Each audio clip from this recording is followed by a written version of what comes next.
58. Ganhar. Pois que aproveitaria ao homem ganhar todo o mundo e perder a sua alma. Jesus. Marcos, capítulo 8, versículo 36. As criaturas terrestres, de modo geral, ainda não aprenderam a ganhar. Entretanto, o espírito humano permanece no planeta em busca de alguma coisa. É indispensável alcançar valores de aperfeiçoamento para a vida eterna. Recomendou Jesus aos seus tutelados procurassem, insistissem. Significa isso que o homem se demora na terra para ganhar na luta enobrecedora.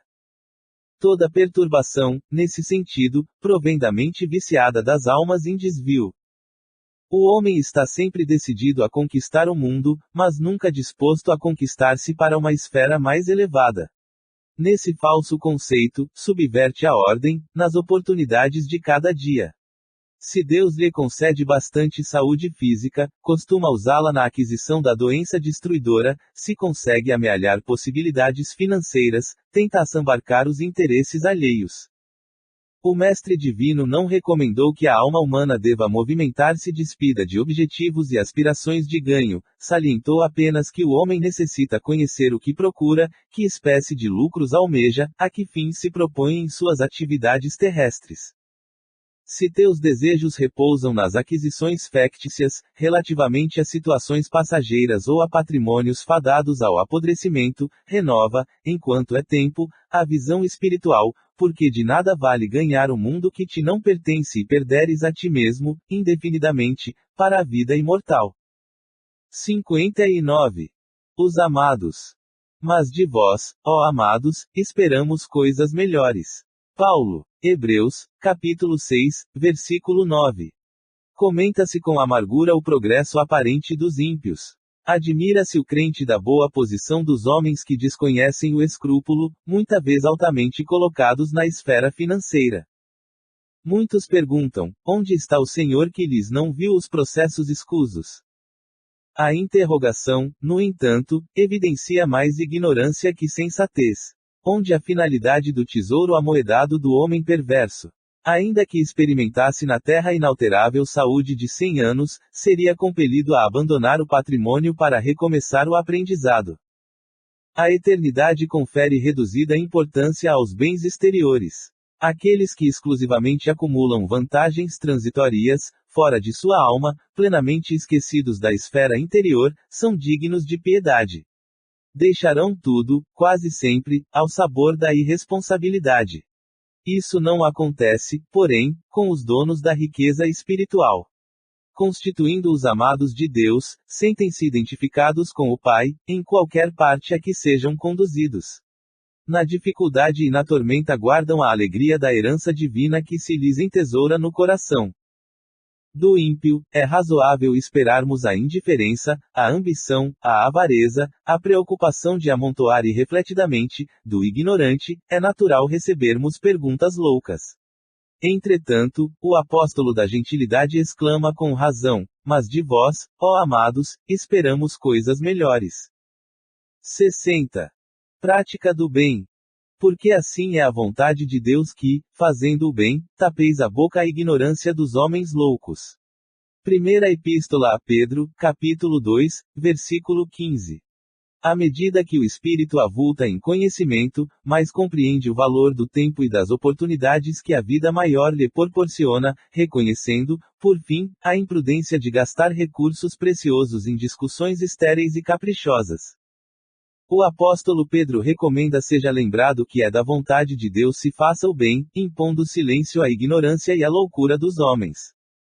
Uma contenda pode perdurar por muitos anos, com graves desastres para as forças em litígio, todavia, basta uma expressão de renúncia para que a concórdia se estabeleça num dia.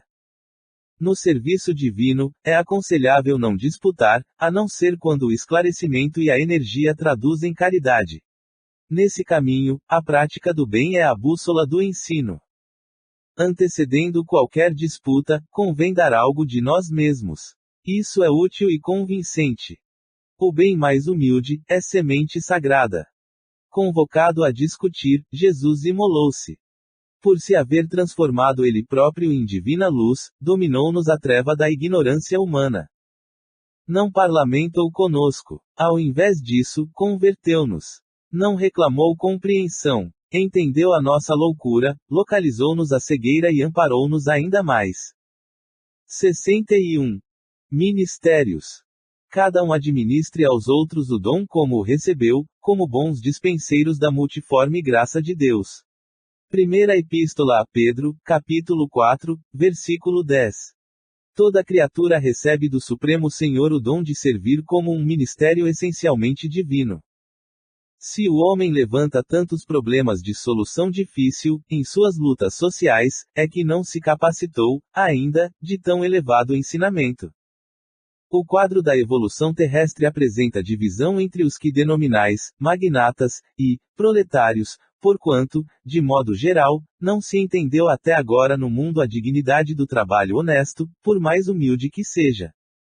É imprescindível haja sempre profissionais de limpeza pública, desbravadores de terras insalubres, chefes de fábricas, trabalhadores de imprensa.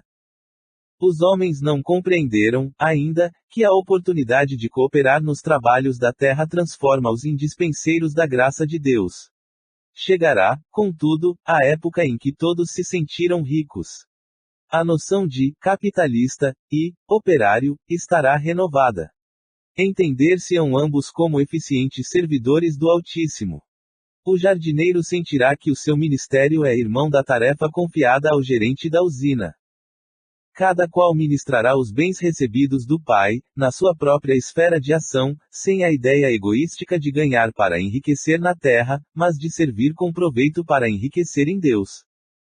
62. Parentela. E disse-lhe: Sai de tua terra e dentre a tua parentela e dirige-te à terra que eu te mostrar. Atos, capítulo 7, versículo 3. Nos círculos da fé, vários candidatos à posição de discípulos de Jesus queixam-se da sistemática oposição dos parentes, com respeito aos princípios que esposaram para as aquisições de ordem religiosa. Nem sempre os laços de sangue reúnem as almas essencialmente afins. Frequentemente, pelas imposições da consanguinidade, grandes inimigos são obrigados ao abraço diuturno, sob o mesmo teto. É razoável sugerir-se uma divisão entre os conceitos de família e parentela. O primeiro constituiria o símbolo dos laços eternos do amor, o segundo significaria o cadinho de lutas, por vezes acerbas, em que devemos diluir as imperfeições dos sentimentos, fundindo-os na liga divina do amor para a eternidade. A família não seria a parentela, mas a parentela converter-se-ia, mais tarde, nas santas expressões da família. Recordamos tais conceitos, a fim de acordar a vigilância dos companheiros menos avisados. A caminho de Jesus, será útil abandonar a esfera de maledicências e incompreensões da parentela e pautar os atos na execução do dever mais sublime, sem esmorecer na exemplificação, porquanto, assim, o aprendiz fiel estará exortando-a, sem palavras, a participar dos direitos da família maior, que é a de Jesus Cristo. 63. Quem sois? Mas o espírito maligno lhes respondeu: Conheço a Jesus e bem sei quem é Paulo, mas vós, quem sois? Atos, capítulo 19, versículo 15. Qualquer expressão de comércio tem sua base no poder aquisitivo. Para obter, é preciso possuir. No intercâmbio dos dois mundos, terrestre e espiritual, o fenômeno obedece ao mesmo princípio. Nas operações comerciais de César, requerem-se moedas ou expressões fiduciárias com efigos e identificações que lhes digam respeito. Nas operações de permuta espiritual requisitam-se valores individualíssimos, com os sinais do Cristo. O dinheiro de Jesus é o amor. Sem ele, não é lícito aventurar-se alguém ao sagrado comércio das almas. O versículo aqui nomeado constitui benéfica advertência a quantos, para o esclarecimento dos outros, invocam o Mestre, sem títulos vivos de sua escola sacrificial. Mormente no que se refere às relações com o plano invisível, mantendo cuidado por evitar afirmativas a esmo. Não vos aventureis ao movimento, sem o poder aquisitivo do amor de Jesus. O Mestre é igualmente conhecido de seus infelizes adversários. Os discípulos sinceros do Senhor são observados por eles também. Os inimigos da luz reconhecem-lhes o sublime valor. Quando vos dispuserdes, portanto, a esse gênero de trabalho, não ouvideis vossa própria identificação, porque, provavelmente, sereis interpelados pelos representantes do mal, que vos perguntarão quem sois. 64. O tesouro maior. Porque, onde estiver o vosso tesouro, ali estará também o vosso coração. Jesus. Lucas, capítulo 12, versículo 34. No mundo, os templos da fé religiosa, desde que consagrados à divindade do Pai, são departamentos da casa infinita de Deus, onde Jesus ministra os seus bens aos corações da terra, independentemente da escola de crença a que se filiam. A essas subdivisões do eterno santuário comparecem os tutelados do Cristo, em seus diferentes graus de compreensão. Cada qual, instintivamente, revela ao Senhor onde coloca seu tesouro. Muitas vezes, por isso mesmo, nos recintos diversos de sua casa, Jesus recebe, sem resposta, as súplicas de inúmeros crentes de mentalidade infantil, contraditórias ou contraproducentes. O egoísta fala de seu tesouro, exaltando as posses precárias, o avarento refere-se a mesquinhas preocupações, o gozador demonstra apetites insaciáveis, o fanático repete pedidos loucos. Cada qual apresenta seu capricho ferido como sendo a dor maior. Cristo ouve-lhes as solicitações e espera a oportunidade de dar-lhes a conhecer o tesouro imperecível. Ouve em silêncio, porque a erva tem rapé de tempo destinado ao processo evolutivo, e espera, confiante, porquanto não prescinde da colaboração dos discípulos resolutos e sinceros para a extensão do divino apostolado. No momento adequado, surgem esses, ao seu influxo sublime, e a paisagem dos templos se modifica. Não são apenas crentes que comparecem para a rogativa, são trabalhadores decididos que chegam para o trabalho.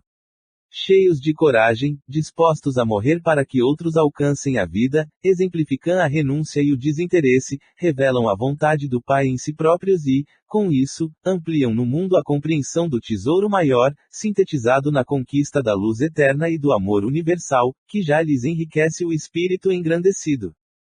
65. Pedir. Jesus, porém, respondendo, disse: Não sabeis o que pedis. Mateus, capítulo 20, versículo 22. A maioria dos crentes dirige-se às casas de oração, no propósito de pedir alguma coisa. Raros os que aí comparecem, na verdadeira atitude dos filhos de Deus, interessados nos sublimes desejos do Senhor, quanto à melhoria de conhecimentos, à renovação de valores íntimos, ao aproveitamento espiritual das oportunidades recebidas de mais alto.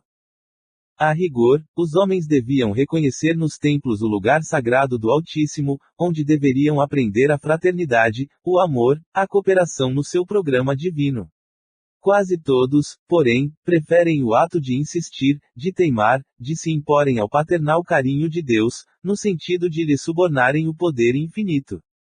Pedinchões inveterados, abandonam, na maior parte das vezes, o traçado reto de suas vidas, em virtude da rebeldia suprema nas relações com o Pai. Tanto reclamam, que lhes é concedida a experiência desejada. Sobrevêm desastres, surgem as dores. Em seguida, aparece o tédio, que é sempre filho da incompreensão dos nossos deveres. Provocamos certas dádivas no caminho, adiantamo-nos na solicitação da herança que nos cabe, exigindo prematuras concessões do Pai, à maneira do filho pródigo, mas o desencanto constitui-se em veneno da imprevidência e da irresponsabilidade. O tédio representará sempre o fruto amargo da precipitação de quantos se atiram a patrimônios que lhes não competem. Tenhamos, pois, cuidado em pedir, porque, acima de tudo, devemos solicitar a compreensão da vontade de Jesus a nosso respeito. 66. Como pedes? Até agora, nada pedistes em meu nome, pedi, e recebereis, para que o vosso gozo se cumpra. Jesus. João, capítulo 16, versículo 24. Em muitos recantos, encontramos criaturas desencantadas da oração. Não prometeu Jesus a resposta do céu aos que pedissem no seu nome. Muitos corações permanecem desalentados porque a morte lhes roubou um ente amigo, porque desastres imprevistos lhes surgiram na estrada comum. Entretanto, repitamos, o Mestre Divino ensinou que o homem deveria solicitar em seu nome. Por isso mesmo, a alma crente, convicta da própria fragilidade, deveria interrogar a consciência sobre o conteúdo de suas rogativas ao Supremo Senhor, no mecanismo das manifestações espirituais. Estará suplicando em nome do Cristo ou das vaidades do mundo? Reclamar, em virtude dos caprichos que obscurecem os caminhos do coração, é atirar ao divino sol a poeira das inquietações terrenas, mas pedir, em nome de Jesus, é aceitar-lhe a vontade sábia e amorosa, é entregar-se-lhe de coração para que nos seja concedido o necessário. Somente nesse ato de compreensão perfeita do seu amor sublime encontraremos o gozo completo, a infinita alegria. Observa a substância de tuas preces. Como pedes? Em nome do mundo ou em nome do Cristo? Os que se revelam desanimados com a oração confessam a infantilidade de suas rogativas. 67. Os vivos do além. E eis que estavam falando com ele dois varões, que eram Moisés e Elias. Lucas, capítulo 9, versículo 30. Várias escolas religiosas, defendendo talvez determinados interesses do sacerdócio, asseguram que o Evangelho não apresenta bases ao movimento de intercâmbio entre os homens e os espíritos desencarnados que os precederam na jornada do mais além. Entretanto, nesta passagem de Lucas, vemos o Mestre dos Mestres confabulando com duas entidades egressas da esfera invisível de que o sepulcro é a porta de acesso. Aliás, em diversas circunstâncias encontramos o Cristo em contato com almas perturbadas ou perversas, aliviando os padecimentos de infortunados perseguidos. Todavia, a mentalidade dogmática encontrou aí a manifestação de Satanás, inimigo eterno e insaciável. Aqui, porém, trata-se de sublime acontecimento no Labor.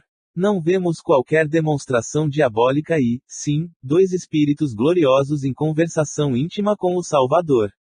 E não podemos situar o fenômeno em associação de generalidades, porquanto os amigos do outro mundo, que falaram com Jesus sobre o monte, foram devidamente identificados.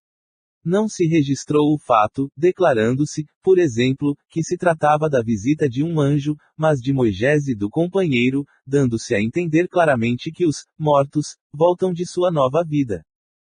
68. Além túmulo. E, se não a ressurreição de mortos, também o Cristo não ressuscitou. Paulo. Primeira Epístola aos Coríntios, capítulo 15, versículo 13. Teólogos eminentes, tentando harmonizar interesses temporais e espirituais, obscureceram o problema da morte, impondo sombrias perspectivas à simples solução que lhe é própria. Muitos deles situaram as almas em determinadas zonas de punição ou de expurgo, como se fossem absolutos senhores dos elementos indispensáveis à análise definitiva. Declararam outros que, no instante da grande transição, submerge-se o homem num sono indefinível até o dia derradeiro consagrado ao juízo final. Hoje, no entanto, reconhece a inteligência humana que a lógica evolveu com todas as possibilidades de observação e raciocínio. Ressurreição é vida infinita. Vida é trabalho, júbilo e criação na eternidade. Como qualificar a pretensão daqueles que designam vizinhos e conhecidos para o inferno ilimitado no tempo? Como acreditar permaneçam adormecidos milhões de criaturas, aguardando o minuto decisivo de julgamento, quando o próprio Jesus se afirma em atividade incessante? Os argumentos teológicos são respeitáveis, no entanto, não deveremos desprezar a simplicidade da lógica humana. Comentando o assunto, portas adentro do esforço cristão, somos compelidos a reconhecer que os negadores do processo evolutivo do homem espiritual, depois do sepulcro, definem-se contra o próprio Evangelho. O Mestre dos Mestres ressuscitou em trabalho edificante. Quem, desse modo, atravessará o portal da morte para cair em ociosidade incompreensível? Somos almas, em função de aperfeiçoamento, e, além do túmulo, encontramos a continuação do esforço e da vida. 69. Comunicações. Amados, não creiais a todo espírito, mas provai se os espíritos são de Deus. 1 João, capítulo 4, versículo 1. Os novos discípulos do Evangelho, em seus agrupamentos de intercâmbio com o mundo espiritual, quase sempre manifestam ansiedade em estabelecer claras e perfeitas comunicações com o além. Se muitas vezes aparecem fracassos, nesse particular, se as experimentações são falhas de êxito, é que, na maioria dos casos, o indagador obedece muito mais ao egoísmo próprio que ao imperativo edificante. O propósito de exclusividade, nesse sentido, abre larga porta ao engano. Através dela, malfeitores com instrumentos nocivos podem penetrar o templo, de vez que o aprendiz cerrou os olhos ao horizonte das verdades eternas. Bela e humana a dilatação dos laços de amor que unem o homem encarnado aos familiares que o precederam na jornada de além-túmulo, mas é inaceitável que o estudante obrigue quem lhe serviu de pai ou de irmão a interferir nas situações particulares que lhe dizem respeito. Haverá sempre quem dispense luz nas assembleias de homens sinceros, o programa de semelhante assistência, contudo, não pode ser substancialmente organizado pelas criaturas, muita vez inscientes das necessidades próprias. Em virtude disso, recomendou o apóstolo que o discípulo atente, não para quem fale, mas para a essência das palavras, a fim de certificar-se se o visitante vem de Deus. 70. Poderes ocultos. E onde quer que ele entrava, fosse nas cidades, nas aldeias ou nos campos, depunham os enfermos nas praças e lhe rogavam que os deixasse tocar ao menos na orla de seu vestido, e todos os que nele tocavam, saravam. Marcos, capítulo 6, versículo 56. Não raro, surgem nas fileiras espiritualistas estudiosos afoitos a procurarem, de qualquer modo, a aquisição de poderes ocultos que lhes confira posição de evidência. Comumente, em tais circunstâncias, enchem-se das afirmativas de grande alcance. O anseio de melhorar-se, o desejo de equilíbrio, a intenção de manter a paz, constituem belos propósitos, no entanto, é recomendável que o aprendiz não se entregue a preocupações de notoriedade, devendo palmilhar o terreno dessas cogitações com a cautela possível. Ainda aqui, o Mestre Divino oferece a melhor exemplificação. Ninguém reuniu sobre a terra tão elevadas expressões de recursos desconhecidos quanto Jesus. Aos doentes, bastava tocar-lhe as vestiduras para que se curassem de enfermidades dolorosas, suas mãos devolviam o movimento aos paralíticos, a visão aos cegos. Entretanto, no dia do Calvário, vemos o Mestre ferido e ultrajado, sem recorrer aos poderes que lhe constituíam apanágio divino, em benefício da própria situação. Havendo cumprido a lei sublime do amor, no serviço do Pai, entregou-se à sua vontade, em se tratando dos interesses de si mesmo. A lição do Senhor é bastante significativa. É compreensível que o discípulo estude e se enriqueça de energias espirituais, recordando-se, porém, de que, antes do nosso, permanece o bem dos outros e que esse bem, distribuído no caminho da vida, é a voz que falará por nós a Deus e aos homens, hoje ou amanhã. 71. Para testemunhar. E vos acontecerá isto para testemunho. Jesus. Lucas, capítulo 21, versículo 13. Naturalmente que o Mestre não folgará de ver seus discípulos mergulhados no sofrimento. Considerando, porém, as necessidades extensas dos homens da terra, compreende o caráter indispensável das provações e dos obstáculos. A pedagogia moderna está repleta de esforços seletivos, de concursos de capacidade, de testes da inteligência. O Evangelho oferece situações semelhantes. O amigo do Cristo não deve ser uma criatura sombria, à espera de padecimentos, entretanto, conhecendo a sua posição de trabalho, num plano como a Terra, deve contar com dificuldades de toda sorte. Para os gozos falsificados do mundo, o planeta está cheio de condutores enganados. Como invocar o Salvador para a continuidade de fantasias? Quando chamados para o Cristo, é para que aprendamos a executar o trabalho em favor da esfera maior, sem olvidarmos que o serviço começa em nós mesmos. Existem muitos homens de valor cultural que se constituíram em mentores dos que desejam mentirosos regalos no plano físico. No Evangelho, porém, não acontece assim. Quando o Mestre convida alguém ao seu trabalho, não é para que chore em desalento ou repouse em satisfação ociosa. Se o Senhor te chamou, não te esqueças de que já te considera digno de testemunhar. 72. Transitoridade. Eles perecerão, mas tu permanecerás, e todos eles, como roupa, envelhecerão. Paulo, Hebreus, capítulo 1, versículo 11. Fala-nos o Eclesiastes das vaidades e da aflição dos homens, no torvelinho das ambições desvairadas da terra. Desde os primeiros tempos da família humana, existem criaturas confundidas nos falsos valores do mundo. Entretanto, bastaria meditar alguns minutos na transitoriedade de tudo o que palpita no campo das formas para compreender-se a soberania do espírito. Consultai a pompa dos museus e a ruína das civilizações mortas. Com que fim se levantaram tantos monumentos e arcos de triunfo? Tudo funcionou como roupagem do pensamento. A ideia evoluiu, enriqueceu-se o espírito e os envoltórios antigos permanecem à distância. As mãos calejadas na edificação das colunas brilhantes aprenderam com o trabalho os luminosos segredos da vida. Todavia, quantas amarguras experimentaram os loucos que disputaram, até a morte para possuí-las. Valei-vos de todas as ocasiões de serviço, como sagradas oportunidades na marcha divina para Deus. Valiosa é a escassez, porque traz a disciplina.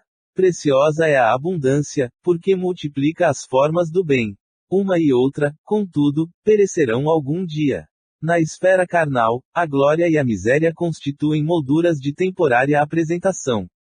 Ambas passam. Somente Jesus e a lei divina perseveram para nós outros, como portas de vida e redenção. 73. Oportunidade. Disse-lhes, pois, Jesus, ainda não é chegado o meu tempo, mas o vosso tempo está pronto.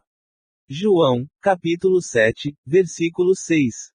O mau trabalhador está sempre queixoso. Quando não atribui sua falta aos instrumentos em mão, lamenta a chuva, não tolera o calor, amaldiçoa a geada e o vento.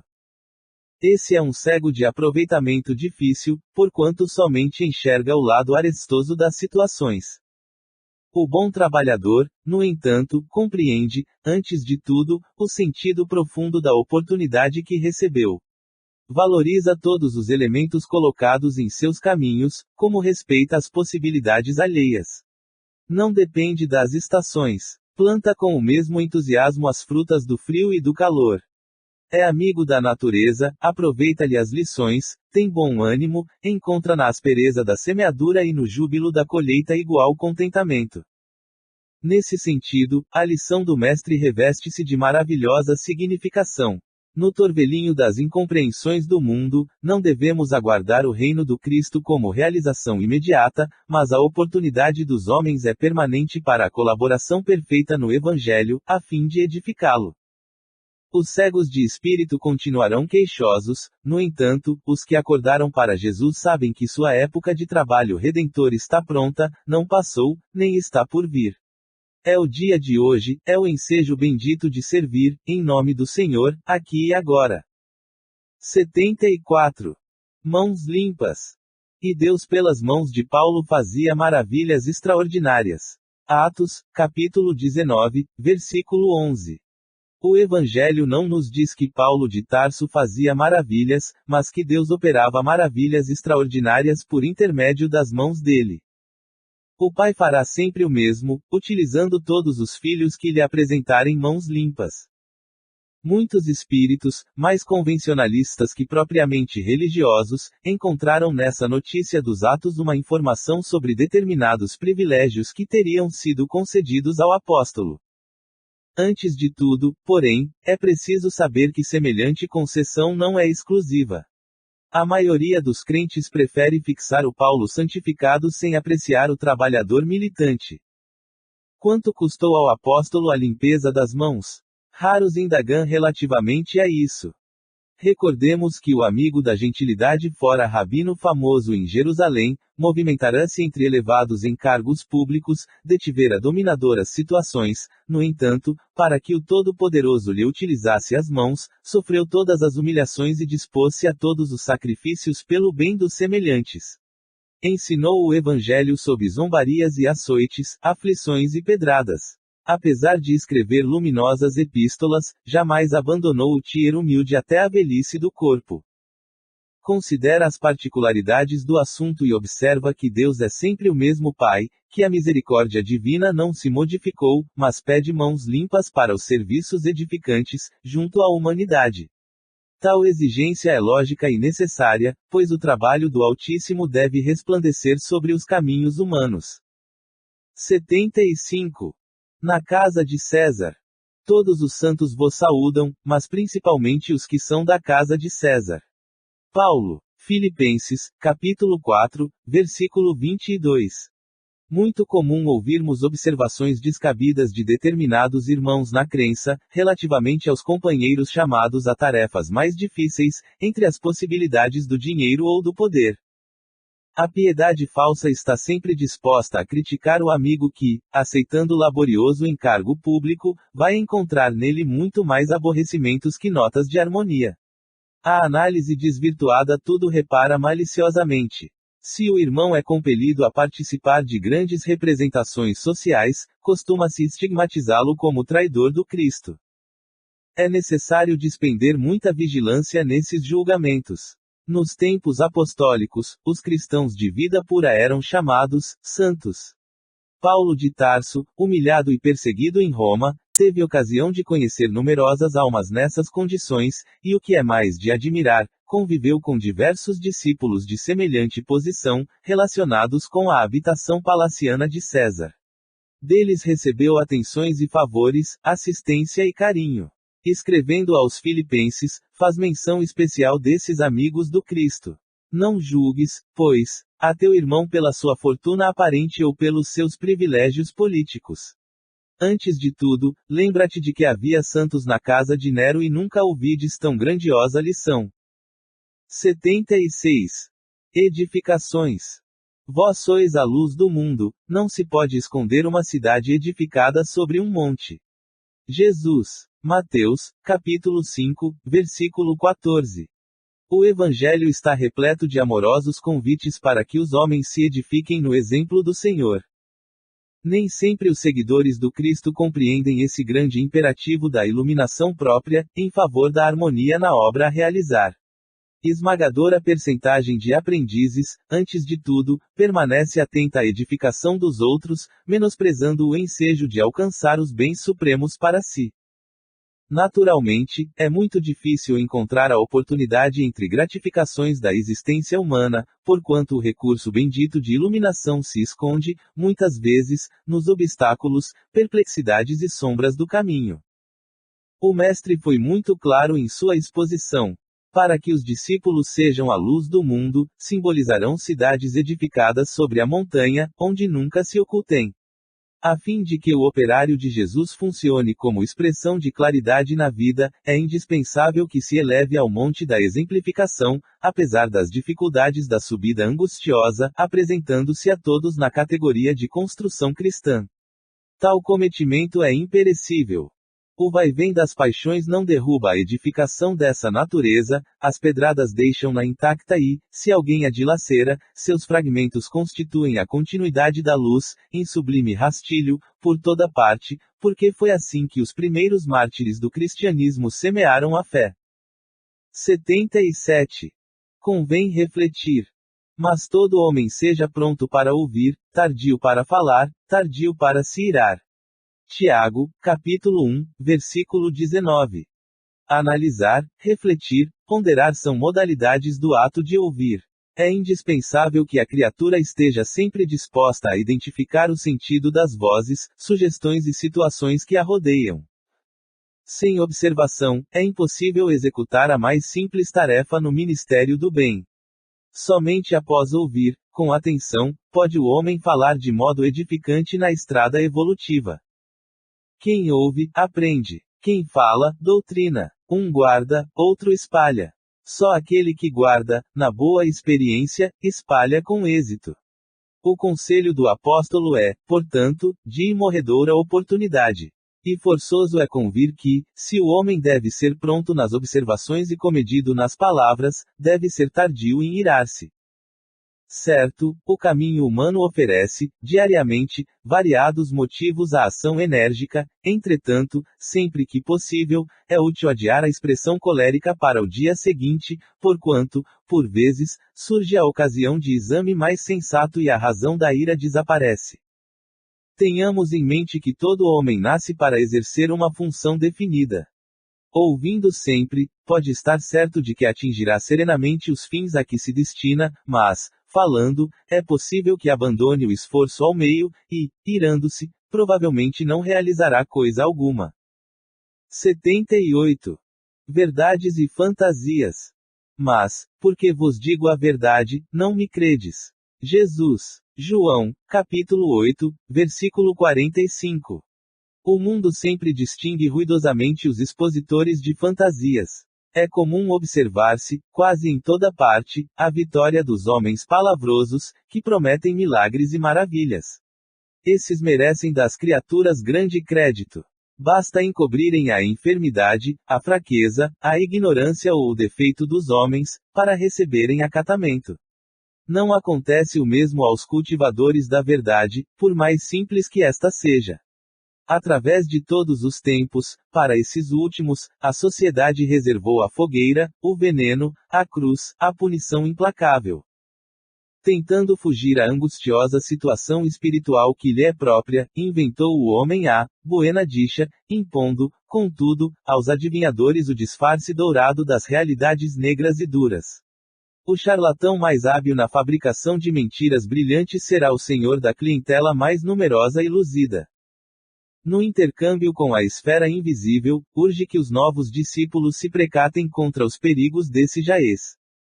A técnica do elogio, a disposição de parecer melhor, o prurido de caminhar à frente dos outros, a presunção de converter consciências alheias, são grandes fantasias. É necessário não crer nisso.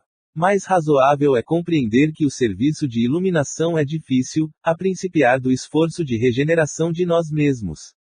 Nem sempre os amigos da verdade são aceitos. Geralmente são considerados fanáticos ou mistificadores, mas, apesar de tudo, para a nossa felicidade, faz-se preciso atender à verdade enquanto é tempo. 79. A cada um. Levanta-te direito sobre os teus pés. Paulo. Atos, capítulo 14, versículo 10. De modo geral, quando encarnados no mundo físico, apenas enxergamos os aleijados do corpo, os que perderam o equilíbrio corporal, os que se arrastam penosamente no solo, suportando escabrosos defeitos. Não possuímos suficiente visão para identificar os doentes do espírito, os coxos do pensamento, os aniquilados de coração. Onde existissem somente cegos, acabaria a criatura perdendo o interesse e a lembrança do aparelho visual. Pela mesma razão, na crosta da Terra, onde esmagadora maioria de pessoas se constituem de almas paralíticas, no que se refere à virtude, raros homens conhecem a desarmonia de saúde espiritual que lhes diz respeito, conscientes de suas necessidades incontestes. Infere-se, pois, que a missão do Evangelho é muito mais bela e mais extensa que possamos imaginar. Jesus continua derramando bênçãos todos os dias. E os prodígios ocultos, operados no silêncio de seu amor infinito, são maiores que os verificados em Jerusalém e na Galiléia, porquanto os cegos e leprosos curados, segundo as narrativas apostólicas, voltaram mais tarde a enfermar e morrer. A cura de nossos espíritos doentes e paralíticos é mais importante, porquanto se efetua com vistas à eternidade. É indispensável que não nos percamos em conclusões ilusórias. Agucemos os ouvidos, guardando a palavra do apóstolo aos gentios. Imprescindível é que nos levantemos, individualmente, sobre os próprios pés, pois há muita gente esperando as asas de anjo que lhe não pertencem. 80. Opiniões. Ai de vós, quando todos os homens de vós disserem bem, porque assim faziam seus pais aos falsos profetas. Jesus. Lucas, capítulo 6, versículo 26. Indubitavelmente, muitas pessoas existem de parecer estimável, às quais podemos recorrer nos momentos oportunos, mas que ninguém despreze a opinião da própria consciência, porquanto a voz de Deus, comumente, nos esclarecerá nesse santuário divino. Rematada loucura é o propósito de contar com a aprovação geral ao nosso esforço.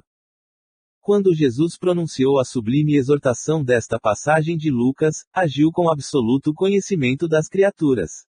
Sabia o Mestre que, num plano de contrastes chocantes como a Terra, não será possível agradar a todos simultaneamente. O homem da verdade será compreendido apenas, em tempo adequado, pelos espíritos que se fizerem verdadeiros. O prudente não receberá aplauso dos imprudentes. O Mestre, em sua época, não reuniu as simpatias comuns. Se foi amado por criaturas sinceras e simples, sofreu impiedoso ataque dos convencionalistas. Para Maria de Magdala era ele o Salvador, para Caifás, todavia, era o revolucionário perigoso. O tempo foi a única força de esclarecimento geral. Se te encontras em serviço edificante, se tua consciência te aprova, que te importam as opiniões levianas ou insinceras. Cumpre o teu dever e caminha. Examina o material dos ignorantes e caluniadores como proveitosa advertência e recorda-te de que não é possível conciliar o dever com a leviandade, nem a verdade com a mentira. 81. Ordenações humanas. Sujeitai-vos, pois, a toda ordenação humana, por amor do Senhor. Primeira Epístola a Pedro, capítulo 2, versículo 13. Certos temperamentos impulsivos, aproximando-se das lições do Cristo, presumem no Evangelho um tratado de princípios destruidores da ordem existente no mundo. Há quem figure no Mestre um anarquista vigoroso, inflamado de coleras sublimes. Jesus, porém, nunca será patrono da desordem. A novidade que transborda do Evangelho não aconselha ao espírito mais humilhado da terra a adoção de armas contra irmãos, mas, sim, que se humilhe ainda mais, tomando a cruz, a exemplo do Salvador. Claro está que a Boa Nova não ensina a genuflexão ante a tirania insolente, entretanto, pede respeito às ordenações humanas, por amor ao Mestre Divino. Se o detentor da autoridade exige mais do que lhe compete, transforma-se num déspota que o Senhor corrigirá, através das circunstâncias que lhe expressam os desígnios, no momento oportuno. Essa certeza é mais um fator de tranquilidade para o servo cristão que, em hipótese alguma, deve quebrar o ritmo da harmonia. Não te faças, pois, indiferente às ordenações da máquina de trabalho em que te encontras. É possível que, muita vez, não te correspondam aos desejos, mas lembra-te de que Jesus é o supremo ordenador na terra e não te situaria o esforço pessoal onde o teu concurso fosse desnecessário. Tens algo de sagrado a fazer onde respiras no dia de hoje. Com expressões de revolta, tua atividade será negativa. Recorda-te de semelhante verdade e submete-te às ordenações humanas por amor ao Senhor Divino. 82. Madeiros secos. Porque, se ao madeiro verde fazem isto, que se fará ao seco? Jesus. Lucas, capítulo 23, versículo 31. Jesus é a videira eterna, cheia de seiva divina, espalhando ramos fartos, perfumes consoladores e frutos substanciosos entre os homens, e o mundo não lhe ofereceu senão a cruz da flagelação e da morte infamante. Desde milênios remotos é o Salvador, o puro por excelência. Que não devemos esperar, por nossa vez, criaturas endividadas que somos, representando galhos ainda secos na árvore da vida. Em cada experiência, necessitamos de processos novos no serviço de reparação e corrigenda. Somos madeiros sem vida própria, que as paixões humanas inutilizaram, em sua fúria destruidora. Os homens do campo metem a vara punitiva nos pessegueiros, quando suas frondes raquíticas não produzem. O efeito é benéfico e compensador. O martírio do Cristo ultrapassou os limites de nossa imaginação. Como tronco sublime da vida, sofreu por desejar transmitir-nos sua seiva fecundante. Como lenhos ressequidos, ao calor do mal, sofremos por necessidade, em favor de nós mesmos. O mundo organizou a tragédia da cruz para o Mestre, por espírito de maldade e ingratidão, mas, nós outros, se temos cruzes na senda redentora, não é porque Deus seja rigoroso na execução de suas leis, mas por ser amoroso Pai de nossas almas, cheio de sabedoria e compaixão nos processos educativos. 83. Aflições. Mas alegrai-vos no fato de serdes participantes das aflições do Cristo. Primeira Epístola a Pedro, capítulo 4, versículo 13. É inegável que em vosso aprendizado terrestre atravessareis dias de inverno ríspido, em que será indispensável recorrer às provisões armazenadas no íntimo, nas colheitas dos dias de equilíbrio e abundância. Contemplareis o mundo, na desilusão de amigos muito amados, como templo em ruínas, sob os embates de tormenta cruel. As esperanças feneceram distantes, os sonhos permanecem pisados pelos ingratos. Os afeiçoados desapareceram, uns pela indiferença, outros porque preferiram a integração no quadro dos interesses fugitivos do plano material. Quando surgir um dia assim em vossos horizontes, compelindo-vos à inquietação e à amargura, certo não vos será proibido chorar. Entretanto, é necessário não esquecerdes a divina companhia do Senhor Jesus. Supondes, acaso, que o Mestre dos Mestres habita uma esfera inacessível ao pensamento dos homens? Julgais, porventura, não receba o Salvador ingratidões e apodos, por parte das criaturas humanas, diariamente? Antes de conhecermos o alheio mal que nos aflige, ele conhecia o nosso e sofria pelos nossos erros. Não olvidemos, portanto, que, nas aflições, é imprescindível tomar-lhe a sublime companhia e prosseguir avante com a sua serenidade e seu bom ânimo. 84. Levantemo-nos. Levantai-vos, vamo-nos daqui. Jesus. João, capítulo 14, versículo 31. Antes de retirar-se para as orações supremas no horto, falou Jesus aos discípulos longamente, esclarecendo o sentido profundo de sua exemplificação. Relacionando seus pensamentos sublimes, fez o formoso convite incerto no Evangelho de João. Levantai-vos, vamo-nos daqui. O apelo é altamente significativo. Ao toque de erguer-se, o homem do mundo costuma procurar o movimento das vitórias fáceis, atirando-se à luta sequioso de supremacia ou trocando de domicílio, na expectativa de melhoria efêmera. Com Jesus, entretanto, ocorreu o contrário. Levantou-se para ser dilacerado, logo após, pelo gesto de Judas. Distanciou-se do local em que se achava a fim de alcançar, pouco depois, a flagelação e a morte. Naturalmente partiu para o glorioso destino de reencontro com o Pai, mas precisamos destacar as escalas da viagem. Ergueu-se e saiu, em busca da glória suprema. As estações de marcha são eminentemente educativas: Getsêmani, o cárcere, o pretório, a via dolorosa, o calvário, a cruz constituem pontos de observação muito interessantes, mormente na atualidade, que apresenta inúmeros cristãos aguardando a possibilidade da viagem sobre as almofadas de luxo do menor esforço. 85. Testemunho. Respondeu-lhe Jesus: Dizes isso de ti mesmo ou foram outros que tu disseram de mim? João, capítulo 18, versículo 34. A pergunta do Cristo a Pilatos tem significação mais extensiva. Compreendemo-la, aplicada às nossas experiências religiosas. Quando encaramos no Mestre a personalidade do Salvador, por que o afirmamos? Estaremos agindo como discos fonográficos, na repetição pura e simples de palavras ouvidas. É necessário conhecer o motivo pelo qual atribuímos títulos amoráveis e respeitosos ao Senhor. Não basta redizer encantadoras lições dos outros, mas viver substancialmente a experiência íntima na fidelidade ao programa divino. Quando alguém se refere nominalmente a um homem, esse homem pode indagar quanto às origens da referência. Jesus não é símbolo legendário, é um mestre vivo. As preocupações superficiais do mundo chegam, educam o espírito e passam, mas a experiência religiosa permanece.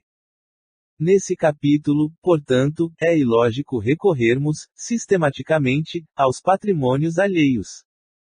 É útil a todo aprendiz testificar de si mesmo, iluminar o coração com os ensinos do Cristo, observar-lhe a influência excelsa nos dias tranquilos e nos tormentosos. Reconheçamos, pois, atitude louvável no esforço do homem que se inspira na exemplificação dos discípulos fiéis, contudo, não nos esqueçamos de que é contraproducente repousarmos em edificações que não nos pertencem, olvidando o serviço que nos é próprio. 86. Jesus e os amigos. Ninguém tem maior amor do que este, de dar alguém a vida pelos seus amigos. Jesus. João, capítulo 15, versículo 13. Na localização histórica do Cristo, impressiona-nos a realidade de sua imensa afeição pela humanidade. Pelos homens, fez tudo o que era possível em renúncia e dedicação. Seus atos foram celebrados em assembleias de confraternização e de amor. A primeira manifestação de seu apostolado verificou-se na festa jubilosa de um lar. Fez companhia aos publicanos, sentiu sede da perfeita compreensão de seus discípulos. Era amigo fiel dos necessitados que se socorriam de suas virtudes imortais. Através das lições evangélicas, nota-se-lhe o esforço para ser entendido em sua infinita capacidade de amar.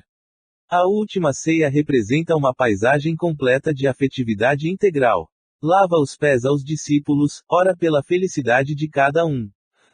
Entretanto, ao primeiro embate com as forças destruidoras, experimenta o Mestre o supremo abandono. Em vão, seus olhos procuram a multidão dos afeiçoados, beneficiados e seguidores. Os leprosos e cegos, curados por suas mãos, haviam desaparecido. Judas entregou-o com um beijo. Simão, que lhe gozara a convivência doméstica, negou-o 3 vezes. João e Tiago dormiram no horto. Os demais preferiram estacionar em acordos apressados com as acusações injustas. Mesmo depois da ressurreição, Tomé exigiu-lhe sinais. Quando estiveres na porta estreita, dilatando as conquistas da vida eterna, irás também só. Não aguardes teus amigos. Não te compreenderiam, no entanto, não deixes de amá-los. São crianças. E toda criança teme e exige muito. 87. Porque DORMIS. E disse-lhes: Por que estáis dormindo? Levantai-vos e orai, para que não entreis em tentação. Lucas, capítulo 22, versículo 46. Nos ensinos fundamentais de Jesus, é imperioso evitar as situações acomodatícias, em detrimento das atividades do bem. O Evangelho de Lucas, nesta passagem, conta que os discípulos dormiam de tristeza, enquanto o Mestre orava fervorosamente no horto. Vê-se, pois, que o Senhor não justificou nem mesmo a inatividade oriunda do choque ante as grandes dores. O aprendiz figurará o mundo como sendo o campo de trabalho do reino, onde se esforçará, operoso e vigilante, compreendendo que o Cristo prossegue em serviço redentor para o resgate total das criaturas. Recordando a prece em Getsemane, somos obrigados a lembrar que inúmeras comunidades de alicerces cristãos permanecem dormindo nas convivências pessoais, nos mesquinhos interesses, nas vaidades efêmeras. Falam do Cristo, referem-se à sua imperecível exemplificação, como se fossem sonâmbulos, inconscientes do que dizem e do que fazem, para despertarem tão só no instante da morte corporal, em soluços tardios. Ouçamos a interrogação do Salvador e busquemos a edificação e o trabalho, onde não existem lugares vagos para o que seja inútil e ruinoso à consciência. Quanto a ti, que ainda te encontrás na carne, não durmas em espírito, desatendendo aos interesses do Redentor. Levanta-te e esforça-te, porque é no sono da alma que se encontram as mais perigosas tentações, através de pesadelos ou fantasias. 88. Velar com Jesus. E voltando para os seus discípulos, achou-os adormecidos e disse a Pedro: Então, nenhuma hora pudeste velar comigo. Mateus, capítulo 26, versículo 40. Jesus veio à terra acordar os homens para a vida maior. É interessante lembrar, todavia, que, em sentindo a necessidade de alguém para acompanhá-lo no supremo testemunho, não convidou seguidores tímidos ou beneficiados da véspera e, sim, os discípulos conscientes das próprias obrigações. Entretanto, esses mesmos dormiram, intensificando a solidão do divino enviado. É indispensável rememoremos o texto evangélico para considerar que o Mestre continua em esforço incessante e prossegue convocando cooperadores devotados à colaboração necessária.